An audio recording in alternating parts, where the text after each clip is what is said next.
In today's class, we'll be understanding about the file handling thing. File handling means हम लोग किस तरीके से, जैसे कि हमारा सिलेनियम है, हमारा जो भी सिलेनियम वर्क करता है वो हमारे वेब एप्लीकेशंस के लिए वर्क करता है, बट हमारा सिलेनियम एक्चुअली डेस्कटॉप एप्लीकेशंस के थ्रू डेस्कटॉप एप्लीकेशंस के साथ किस तरीके से इंटरैक्ट करें, उसमें भी स्पेसिफिकली जैसे कि टेस्ट डेटा के लिए हम लोग एक कोई शीट बनाते हैं, वर्कबुक होता है। वर्कबुक अगर आप समझते हैं, वर्कबुक का मतलब होता है एक्सेल शीट्स जो होती हैं। वर्कबुक के अंदर हमारी एक शीट आती है, शीट के अंदर मतलब ढेर सारी शीट्स आ सकती है, अराउंड 256 शीट्स आती है। तो उस टाइप के एप्लीकेशंस के साथ काम करना और उस टाइप के डॉट फाइल एक्सटेंशंस के साथ काम करना, इसलिए मतलब हमारे लिए थोड़ा सा डिफिकल्ट हो जाता है।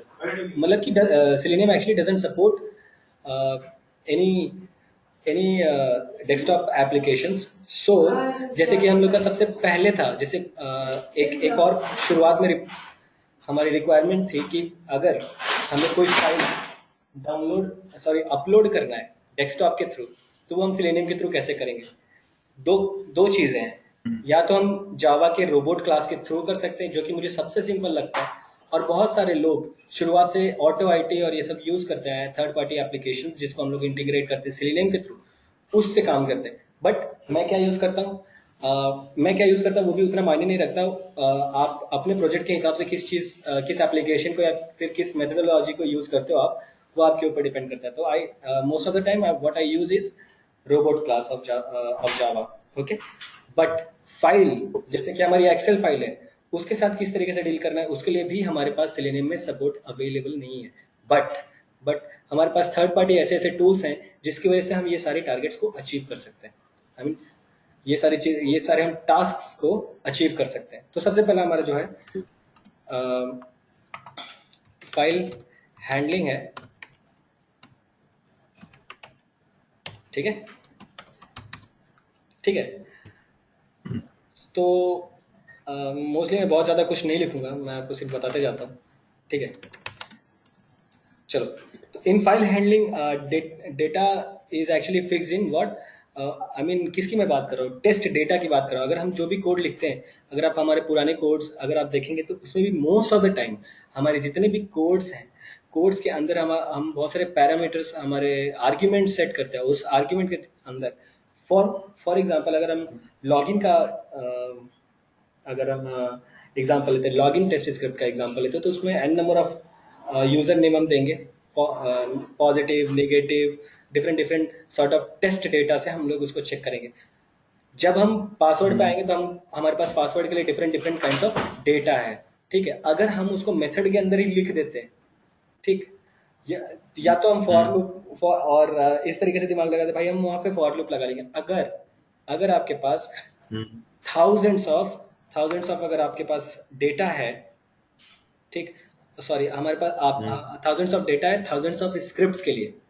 तो आप अगर आपको बोला जाए कि भाई जाओ और हर एक हर एक स्क्रिप्ट का आप डेटा टेस्ट डेटा चेंज कर दो, 1 साल हो गया, पुराना हो गया सारा टेस्ट डेटा, तो आप हर एक स्क्रिप्ट में जाओगे और उस हार्ड कोडेड टेस्ट डेटा को जा करके चेंज करोगे।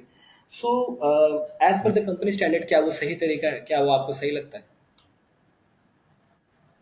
नहीं, ये तरीका तो बहुत लेंदी हो जाएगा। बहुत ही लेंदी हो जाएगा। ये सबसे था। सबसे बड़ी बात, बहुत ही लेंदी हो जाएगा, हेक्टिक जॉब हो जाएगा, टाइम कंज्यूमिंग एफर्ट होगा, और इट में take a lot of time investment with lot of resources also, ठीक। राइट राइट तो बिल्कुल। इस टास्क को ओवरकम करने के लिए, आई मीन इस इश्यू से ओवरकम करने के लिए हम लोग क्या इस्तेमाल करते हैं, हम लोग इस तरीके से ऐसा कुछ करते हैं कि हम अपना टेस्ट डेटा किसी एक्सेल शीट में लिख दें, ठीक है। हम अपना टेस्ट डेटा किसी एक्सेल शीट में लिख दें, और जब भी मेरा लॉगिन का टेस्ट स्क्रिप्ट चले, वो हमारा डेटा उस शीट से उठा करके चेक कर ले। तो अगर मुझे लॉगिन के different different user names change करने, जैसे कि आपको सबसे पहला एग्जांपल, बहुत बेस्ट एग्जांपल है, आप जब रजिस्ट्रेशन करते हो, आपने एक स्क्रिप्ट लिखी रजिस्ट्रेशन की, अगर आपने हार्ड कोड किया हुआ है, आपसे मैं वर्ड यूज करूंगा हार्ड कोड। हार्ड कोड का मतलब समझ रहे हो, आपने उसमें टेस्ट स्क्रिप्ट में ही टेस्ट डेटा दे रखा है। आप एक बार बिल्कुल। हार्ड कोड किए, रजिस्ट्रेशन का आपने टेस्ट स्क्रिप्ट लिखा, आप उसमें एक ईमेल आईडी ही बना सकते हो। डिफरेंट के लिए आपको उसमें कोई ना कोई नंबर अटैच करना पड़ेगा, क्योंकि एक जो ईमेल आईडी वो लेता है वो हमेशा यूनिक होता है। तो किसी भी एप्लीकेशन में एक बार जो ईमेल आईडी चल गई तो दूसरी बार आप उससे सेम ईमेल आईडी से थोड़ी ना रजिस्टर कर सकते हो। आपको फिर से जाना होगा टेस्ट स्क्रिप्ट में और आपको फिर से जा करके ठीक वहाँ का डेटा चेंज करना होगा। बात समझ में आ रही है। है? तो आप हम्म। हर बार जाओगे, एक बार टेस्ट स्क्रिप्ट रन किया किसके लिए, आपने एक बार टेस्ट स्क्रिप्ट रन किया रजिस्ट्रेशन के लिए, और आपको पता चला कि भाई मुझे फिर से बार बार मुझे जाकर के रजिस्ट्रेशन की स्क्रिप्ट चेंज करनी है, तो उसके साथ मेरा एक ऑटोमेशन तो नाम पड़ा ही है, मैं ऑटोमेशन सीख रहा, बट उसमें मैनुअल एफर्ट भी तो लग रहा है ना। बिल्कुल लग रहा है। हाँ, to overcome this issue, what do we do is we write the test data in an Excel sheet. Okay. ठीक है। अब मैं क्या करूंगा उसमें ठीक। इस तरीके से भी करूंगा, और उसमें बार बार उसमें ऐसा कुछ करूंगा कि एक दो सिलेबल, सिलेबल का मतलब समझते हो? सिलेबल मान लो ये हो गया, माई नेम इज राकेश, तो माई हो गया एक सिलेबल, नेम हो गया दूसरा सिलेबल, इज हो गया तीसरा सिलेबल, राकेश हो गया चौथा सिलेबल। सिलेबल मतलब कि वर्ड्स। राकेश, ठीक है। राकेश मुझे आपकी स्क्रीन का से नोटपैड दिख रहा है जिसमें कर्सर नहीं हिल रहा है, मतलब हाँ, आप कुछ लिख रहे हो तो मुझे हाँ, पता है। सिर्फ वही अभी मैं सिर्फ बोल ही रहा हूँ, इसलिए मैं बहुत ज्यादा लिख नहीं रहा हूँ। अच्छा, ठीक है, ठीक है, हम्म। फिर ठीक है। तो चलो मैं लिख देता हूँ। डेटा हाँ, फिक्स्ड इन टेस्ट इसका वाई केस। जरूर लिख देना, वाई आई मीन।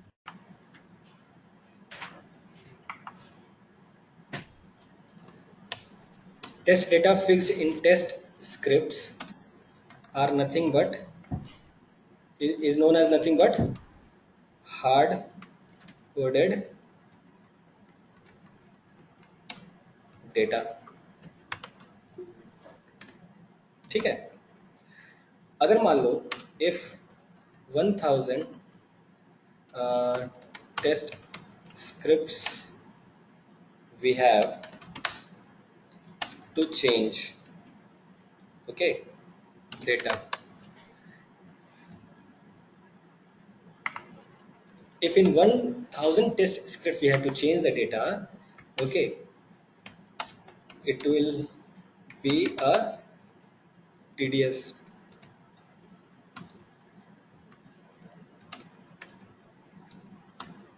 process, लिख देता हूँ process। So we do not hard code test scripts।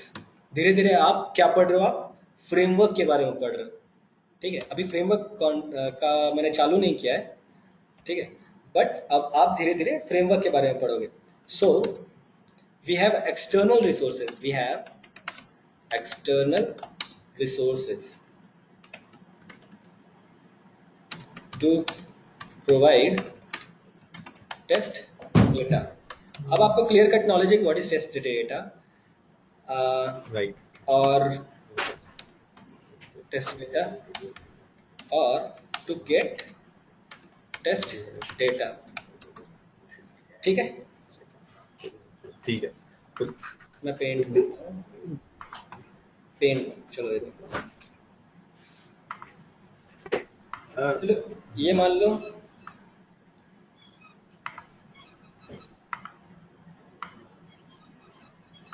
लो मेरी टेस्ट स्क्रिप्ट की रिपोजिटरी है। ओके, इसमें ओके, मेरे डिफरेंट डिफरेंट टेस्ट स्क्रिप्ट्स हैं। ठीक है।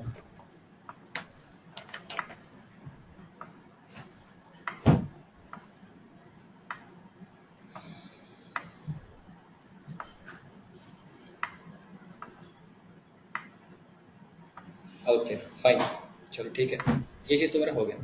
अब ये टेस्ट 1 है, टेस्ट 2 है, test 3, test 4, test 5, test 6, test 7, 8, 9, 1000 Okay. dot 1000 test scripts are there in this. ना अब मुझे इस शीट के अंदर अब मुझे इस शीट के अंदर टेस्ट डेटा देना है। जैसे कि टेस्ट डेटा की मतलब अगर मान लो ड्राइवर डॉट फाइंड एलिमेंट हम लोग करते हैं ना, जैसे मैं यहाँ पे हम्म लिखता हूँ driver dot find element by dot xpath.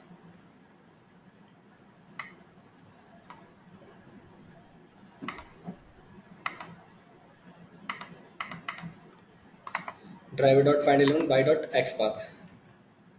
One sec. Okay.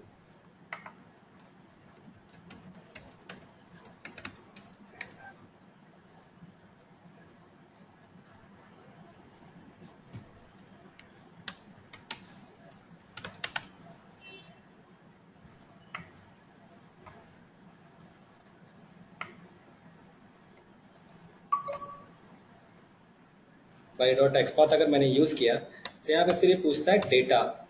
ठीक है, हम यहाँ ठीक डबल है। कोट्स क्यों लगाते हैं? क्योंकि हम यहाँ पे वैल्यू लिख रहे हैं की, और वैल्यू में हमेशा से यूज करते हैं हम वैल्यू की। यहाँ पे क्या हो जाएगा, एक वेरिएबल। ठीक है, अब मैं यहाँ पे डिपेंडेंसी, अब यहाँ पे ये चीज, ये ड्राइवर डॉट फाइंड एलिमेंट ये हर एक टेस्ट केस में, राइट? हम्म फाइन। ठीक है। तो अब मैं क्या करता हूँ, मेरा एक एक्सटर्नल रिसोर्स है जो है मान लो माइक्रोसॉफ्ट एक्सेल। ठीक, यहाँ पे हम्म माइक्रोसॉफ्ट एक्सेल है तो उसमें शीट्स होंगे, सेल्स होंगे, हम्म इस तरीके से।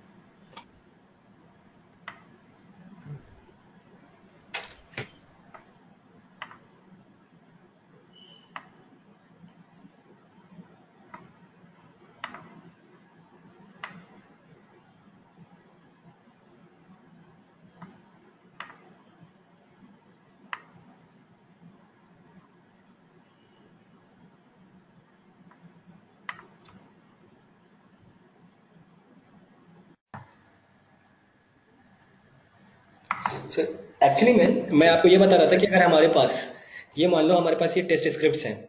ठीक है, ये हमारे पास टेस्ट स्क्रिप्ट्स हैं, और इतने सारे, कितने कितने हमारे पास टेस्ट स्क्रिप्ट्स हैं?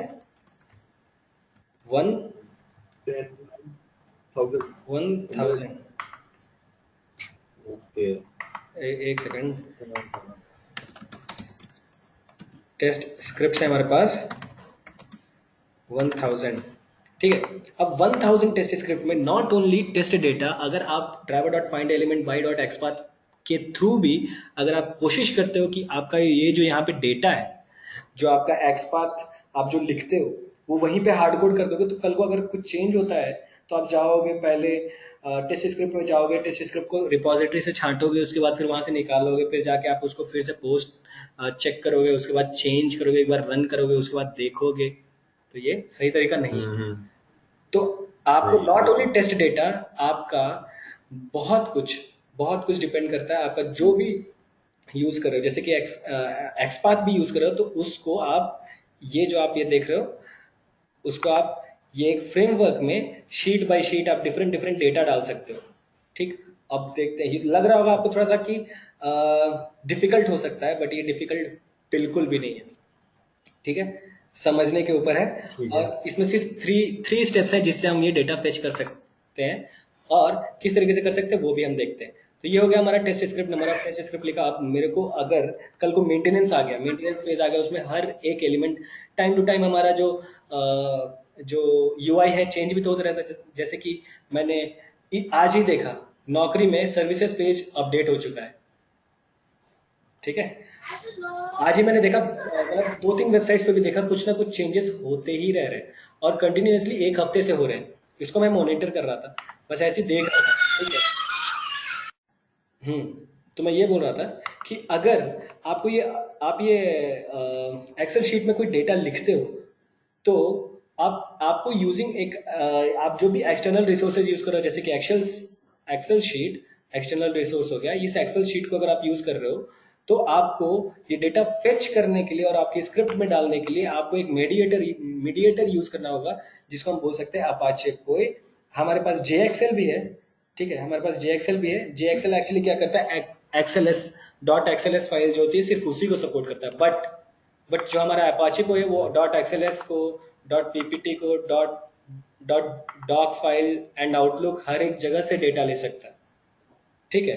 तो एक्सटर्नल ओके। रिसोर्सेज आपके क्या क्या हो सकते हैं, डॉट एक्सएलएस हो गया, dot TXT, dot XML, dot properties हो गया, ठीक है। आप यहाँ से तो डेटा ले सकते हो, लेकिन वहां से डेटा फेच करने के लिए आपके पास सेलेनियम वेब ड्राइवर में कोई भी सपोर्ट अवेलेबल नहीं है। इसलिए आप क्या करते हो, आप एक थर्ड पार्टी हेल्प लेते हो, ठीक है। ठीक है। तो if in 1000 test scripts we have if in 1000 test scripts we have to change the data, it will be a tedious process, so we do not hard code the test script। सबसे पहले तो हमें ये पता चलेगा कि हमें hard coding नहीं करनी है, ठीक है। ठीक है। Now all right, if in 1000 test scripts we have to change the data, it will be a tedious process, right?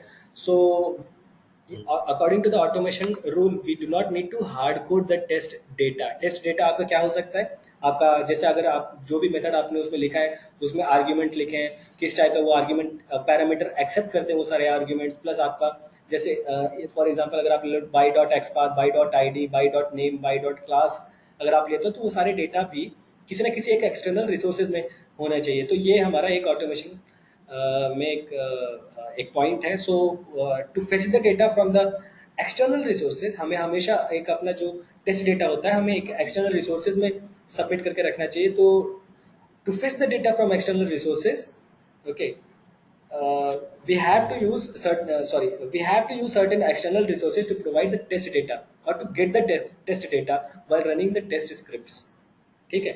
हम जब भी टेस्ट स्क्रिप्ट रन करें, हमारे जो भी डिपेंडेंट टेस्ट डेटा है वो हमारा फेच हो जाना चाहिए और हमारा स्मूथली सारा का सारा टेस्ट स्क्रिप्ट रन करना चाहिए। अब आपने सब कुछ, अब आप क्या पढ़ रहे हो, आपने सब कुछ पढ़ लिया सेलेनियम में किस तरीके से टेस्टिंग करते हैं। अब आप देख रहे हो किस तरीके से टेस्टिंग को और आसान बनाया, टेस्टिंग प्रोसेस को और आसान बनाया जा सकता है, ठीक है।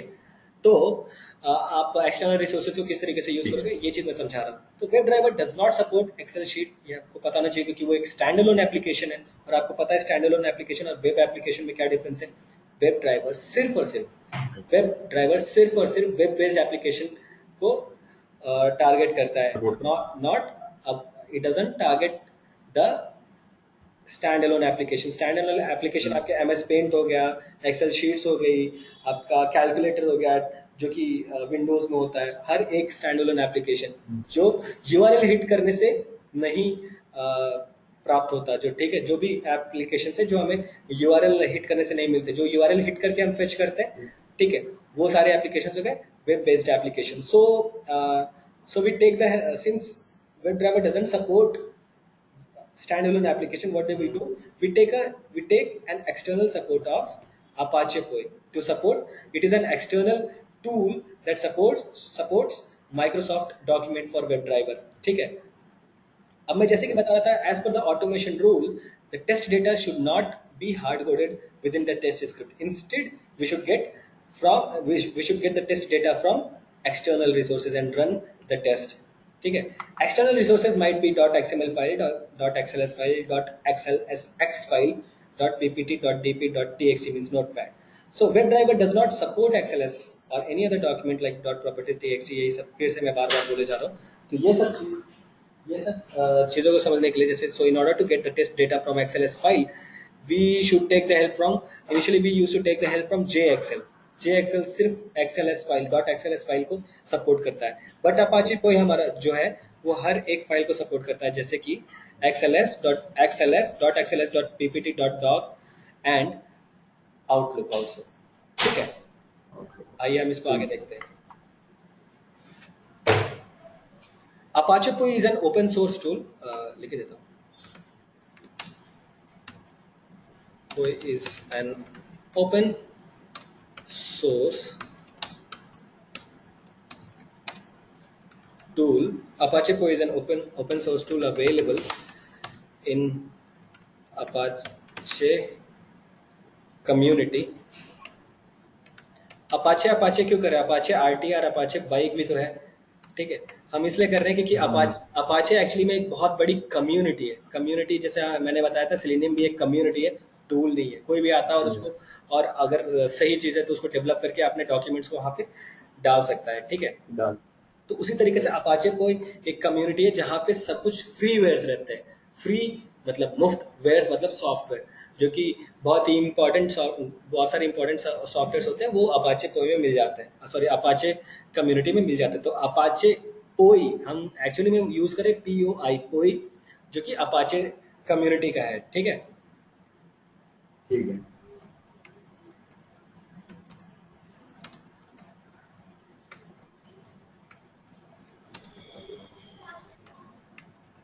तो अपाचे कोई जो टूल है वो अपाचे कम्युनिटी में अवेलेबल है, which actually supports all the Microsoft documents. So Apache कोई is not a UI based tool,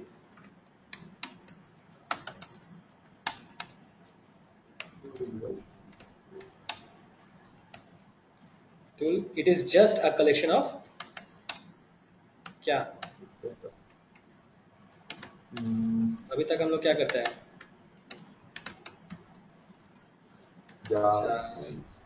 yes. तो अब मैं आपको बताता हूँ इंस्टॉलेशन कैसे होता है। इसको मैं लिखूंगा नहीं, आपको देखना होगा, ठीक है। अब मैं दिखाता हूँ इसका इंस्टॉलेशन कैसे होता है। आपको जाना है, इसके लिए वेब पे जाना होगा। यहाँ पे आप जा करके बस आप लिखो, गूगल में गए, चलो मैं गूगल में जाता हूँ, या फिर मैं ऊपर URL में भी हिट कर सकता था, टाइप डाउनलोड अपाचे को। जो सबसे पहला लिंक दिखता है https poi.apache.org/download.html, ओके, सबसे पहला लिंक पे मैं क्लिक करता हूँ। अब इसके नीचे बाइनरी डिस्ट्रीब्यूशन होगा, bin.zip फाइल, बाइनरी डिस्ट्रीब्यूशन में .zip आई थिंक यही है 3.17। पहले जब हम पढ़ते 3.13 बाइनरी डिस्ट्रीब्यूशन में ओके, इस पे क्लिक किए poi.bin।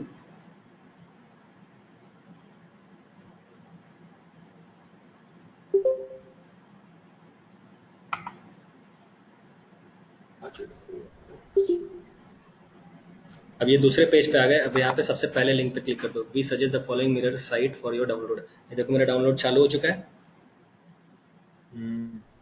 अब मैं इसको, हमेशा जो मैं सेलेनियम में सॉफ्टवेयर्स लोड करता हूँ वो मैं कहाँ रखता हूँ, एक सॉफ्टवेयर करके मैंने फोल्डर बना रखा है। सबसे सही तरीका होता है C ड्राइव में ही रखो, ठीक है। ये रख लिया मैंने।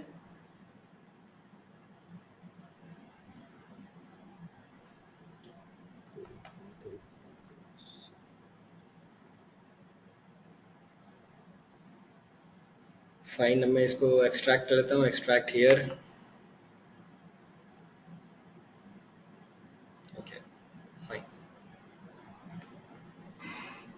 कहाँ गया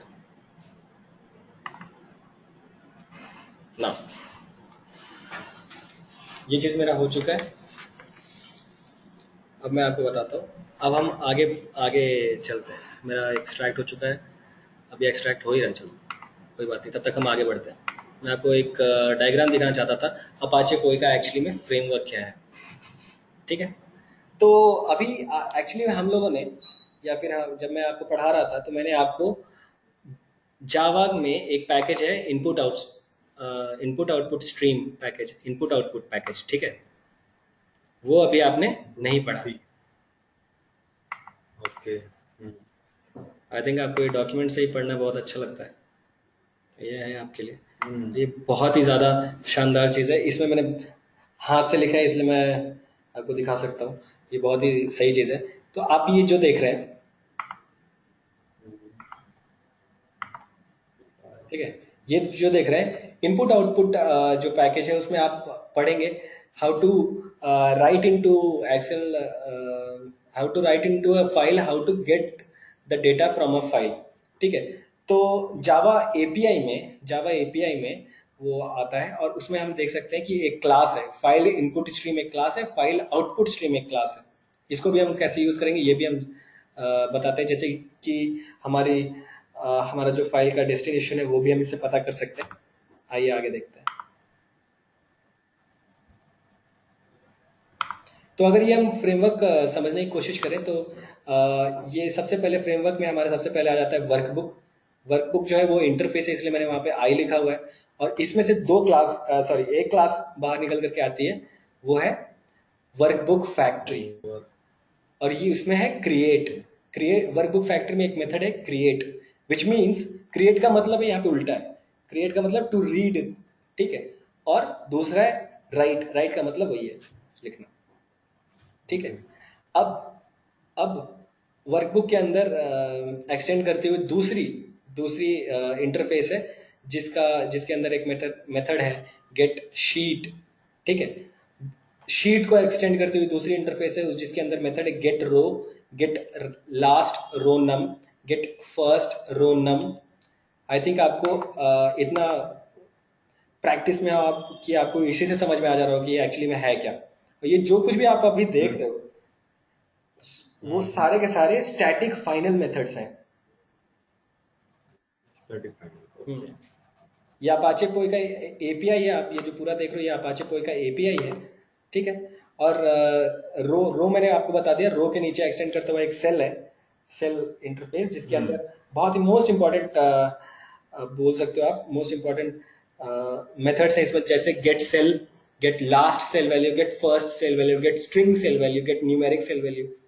इसका मतलब मैं आपको बता दूं, जो भी आप इसमें जो सेल का नंबर दोगे, सेल मतलब समझते हो एक्सेल शीट जो हमारी होती है, मैं आपको दिखा दूं कि एक्सेल एक्सेल शीट जो हमारी होती है उसमें ढेर सारी, आपको ये दिखेगा अभी, हाँ देखो, जैसे ये देखो, ये है मेरा रो, ये है मेरा कॉलम, ठीक है। ये column column column column column, row row row row row row, ठीक है। तो आपको ये पता चल गया, ये जो मैं एक जहां जहां क्लिक कर रहा हूं वो एक सेल है, CELL सेल, ठीक है। ठीक है। ठीक है। और इसमें इंडेक्सिंग चालू होती है 0 से। तो JXL is a okay. Very old tool and only supports XLS, ये तो आपको कई बार बता दिया मैंने, ठीक है। तो ये आपको पता चल गया, यही सेल में से हमारे दूसरा दूसरा भी मेथड है क्रिएट सेल, जिसमें सेट सेल टाइप आप बना भी सकते हो, ठीक है। Set cell type cell underscore type underscore string, ठीक है। Set underscore type underscore numeric. तो मैं सबसे पहले आपको ये बता दूं, आप जो एक सेल में ये जो आप डेटा ले रहे थे गेट स्ट्रिंग सेल वैल्यू, जिस भी सेल से आप डेटा लेना चाहते हो एज अ स्ट्रिंग उसको फेच करो, जो भी डेटा उसमें से निकल करके आए वो एज अ स्ट्रिंग है।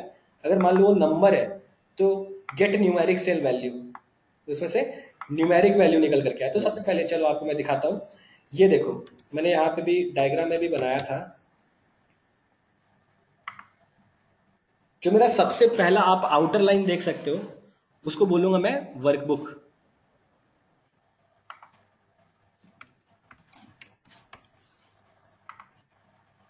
ठीक है। ठीक है। ये है मेरा वर्कबुक। अब इसके अंदर में आप जो देख सकते हो ये है मेरा शीट,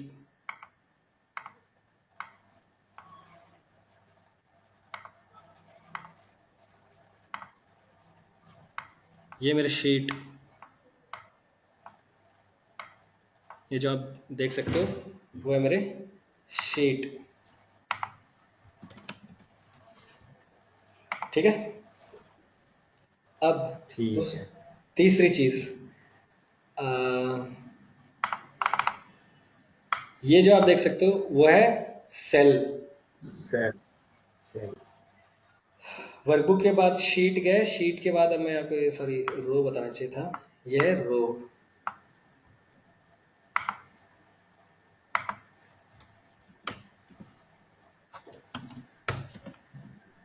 ठीक है, ये है मेरा ठीक है। सेल। ठीक है, कॉलम, ठीक है।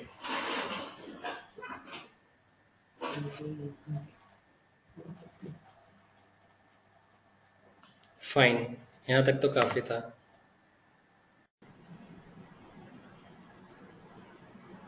सिंस हम लोगों ने यहाँ पे अपाचे कोई डाउनलोड कर रखा है, हाँ, तो इसमें देखते हैं कितने जार्स हैं।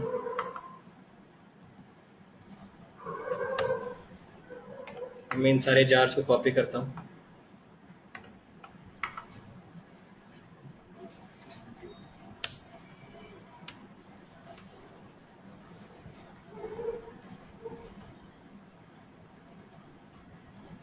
पैकेज सेलेक्ट करता हूँ, बिल्ड पाथ में जाता हूँ,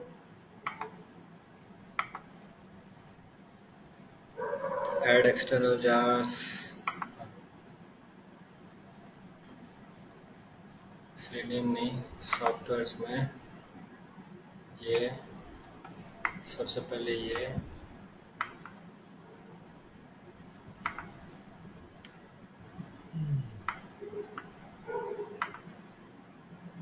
apply, building workspace, apply and close.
Workbook का डब्ल्यू बड़ा है क्या?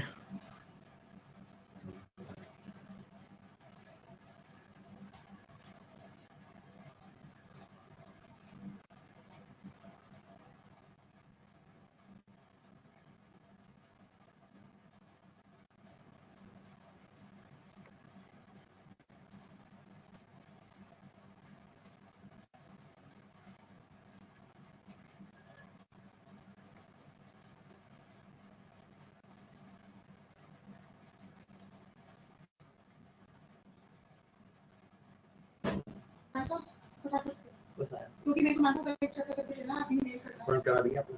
नहीं तो मेरे बच्चे मैं करा दूंगा। पापा आप तो करवा दो कि बच्चे सोएंगे नहीं। ठीक है, थोड़ा मेरा इंपॉर्टेंट चल रहा है, बिल्कुल मेरा खत्म रिपोर्ट मेरा आप सर मेरे पास मैंने बोला ना मैं करा दूंगा। आप ऐसे बोलते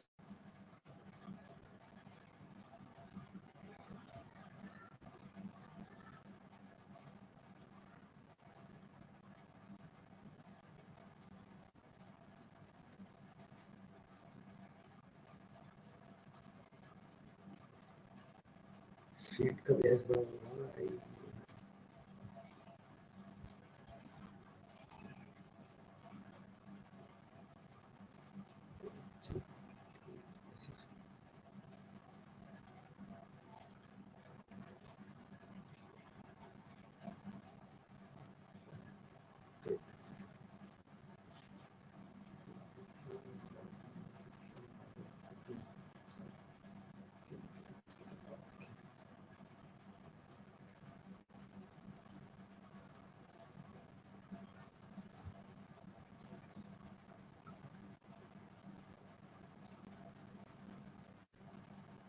हेलो हेलो, आवाज नहीं आ रही भाई, क्या हो रहा है?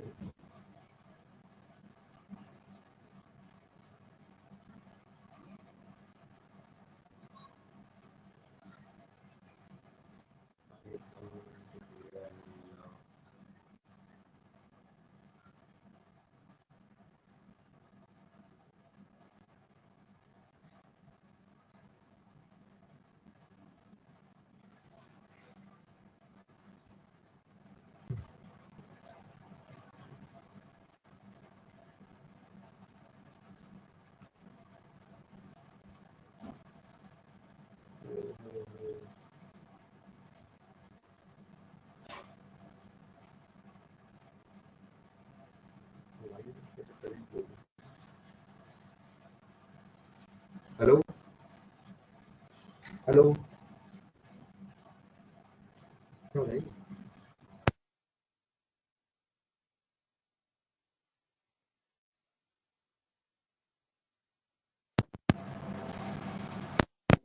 हेलो,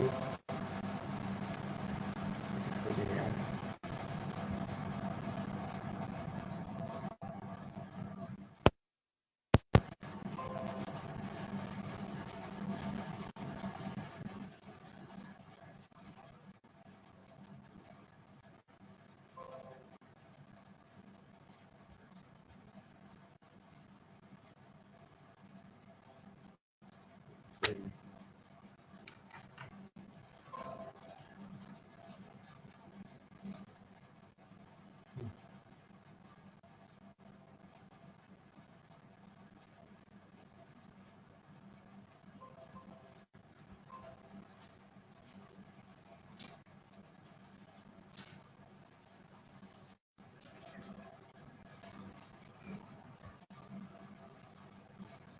पता नहीं, कुछ आवाज नहीं आ रही है।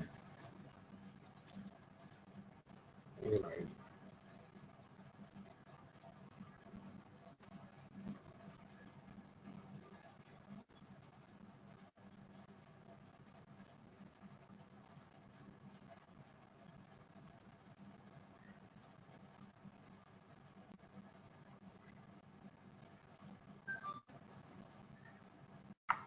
ओके मुझे आवाज भी नहीं आ रही थी। ओके। सो फाइल इनपुट स्ट्रीम आपको समझ में आ गया। यहाँ पे मैंने डेस्टिनेशन दे दिया है file input stream FIS is equal to new file input stream. ये जावा का क्लास है, ठीक है। उसके बाद मैंने वर्कबुक, जो आपको वर्कबुक मैंने समझाया था, ये है आपका जो आउटर सेक्शन है। ये पूरा जो डिफरेंट डिफरेंट शीट्स को होल्ड किया हुआ रहता है उसको मैं वर्कबुक बोल सकता हूँ, ठीक है। तो वर्कबुक WB इज इक्वल हाँ, to workbook factory dot create FIS, ठीक है। ये ठीक आप है। ये देख सकते हो, वर्कबुक इंटरफेस है, उसके अंदर एक क्लास है वर्कबुक फैक्ट्री, जिसके अंदर मेथड है क्रिएट मींस टू रीड। तो रीड मोड में हम अब इसको रीड ओपन द, करें। हम अपने शीट को रीड मोड में ओपन करना चाहते हैं क्योंकि मुझे उस डेटा को रीड करना है, ठीक है। Workbook WB is equal to, ये आप कास्टिंग आप देख सकते हो, workbook WB is equal to workbook factory dot create FIS, और इसमें मैंने डेस्टिनेशन दे दिया कौन सा वर्कबुक आपको खोलना है। यहाँ पे वो रहा है वर्कबुक, मैंने इस स्क्रिप्ट में ही डाल रखा है, ओके। हालांकि मैं ये ठीक है। इस पैकेज में डाल रखा हूँ, यहाँ पे डालने की जरूरत नहीं होती है। अब वो मैं आप फ्रेमवर्क में आपको मैं बताऊंगा कि सारे चीजें अलग अलग तरीके से किस तरीके से डिपार्टमेंट वाइज बना करके रखना है, ओके। अब मैं आगे जाता हूँ स्टेप नंबर 3। अब मैं वर्कबुक तो खोल लिया, उसमें से कौन सी शीट खोलनी है, तो इसलिए sheet SH is equal to WB dot get sheet. अब आप जब भी जैसे आप इसको वर्कबुक को, शीट को, रो को आप जब भी इंपोर्ट करेंगे ना, तो आपको मैं ये दिखा दूं। इंपोर्ट करने के लिए इंपोर्ट करने के लिए हमेशा आपको जैसे वर्कबुक को मैंने इंपोर्ट किया है डॉट एसएस यूजर मॉडल, ठीक है। वर्कबुक फैक्ट्री को मैंने डॉट एसएस यूजर मॉडल से किया है, वर्कबुक को भी मैंने डॉट एसएस यूजर मॉडल से किया है, शीट को भी मैंने डॉट हाँ एसएस यूजर मॉडल से किया, और रो को भी मैंने डॉट एसएस यूजर मॉडल से किया है। ये याद रखना, मतलब ये मैं खुद फंसा था इसलिए मैं आपको बता रहा हूँ कई बार शुरुआत में, ठीक है। अच्छा अच्छा ठीक है ओके ओके फाइन। तो मैंने उसके बाद लिख दिया। अब मैंने इसके बाद क्या लिखा है, रो। अब शीट मिल गया, उसमें कौन से शीट में कौन से रो में जाना है, जैसे शीट नंबर 1 में जाना है मुझे, तो मैंने ये लिख दिया, ठीक है। अब मुझे कौन से शीट में जाना है, क्योंकि हालांकि अभी मैंने यहाँ शीट नंबर 1 क्यों लिखा है, क्योंकि मेरे शीट का ही नाम है शीट नंबर 1। अदरवाइज अगर शीट का नाम होता टेस्ट डेटा 1, टेस्ट डेटा 2, जो मैं कस्टमाइज कर सकता हूँ, तो मैं उस तरीके से उसको डालता। तो स्ट्रिंग यूजर नेम, अब ये देखो इसका डिक्लेयर टाइप है स्ट्रिंग, तो मैं मेथड कौन सा यूज कर रहा हूँ, देखो ये वाले। मैं get row, get last row number, हाँ, get get string cell value, अब सेल में आ गया, रो में आ गया, रो के अंदर अब मैं सेल में आ गया, गेट स्ट्रिंग सेल वैल्यू। तो यहाँ पे मैं क्या यूज कर रहा हूँ, row dot get string cell 2, जो इंडेक्स दे रहा हूँ मैं 2 dot get string cell value, get string cell value. तो ये जो रिटर्न कर रहा है अंत में क्या है, वो एक स्ट्रिंग टाइप का ही डेटा है। उसके बाद मैं क्या कर रहा हूँ, system dot out dot print एलन सारे सबको प्रिंट करवा ले रहा हूँ। अब मैं सिस्टम डॉट सेट प्रॉपर्टी कर रहा हूँ क्रोम को लॉन्च करने के लिए, मैक्सिमाइज कर रहा हूँ। उसके बाद मैं यूआरएल को हिट कर रहा हूँ, सॉरी इम्प्लिसिटली वेट लगाया मैंने यहाँ पे। उसके बाद मैं यहाँ पे यूआरएल को हिट कर रहा हूँ। अब ब्राउजर को मैक्सिमाइज करूंगा, एक मैंने थोड़ा सा स्लीप लगा दिया इसमें। अब मुझे इसके बाद क्या लिखना है, ये डेटा हो गया। अब हमें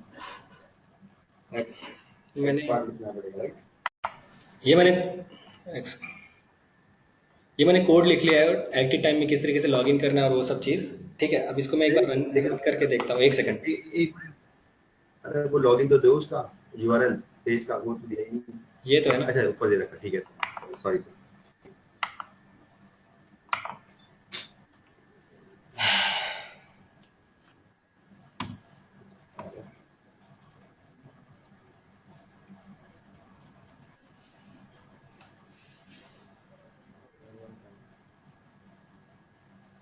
ब्रैकेट ब्रैकेट नहीं है। ओके कुछ एरर आ गया। TestNG exception class Apache पे user test, find the class path Apache पे यूजर टेस्ट।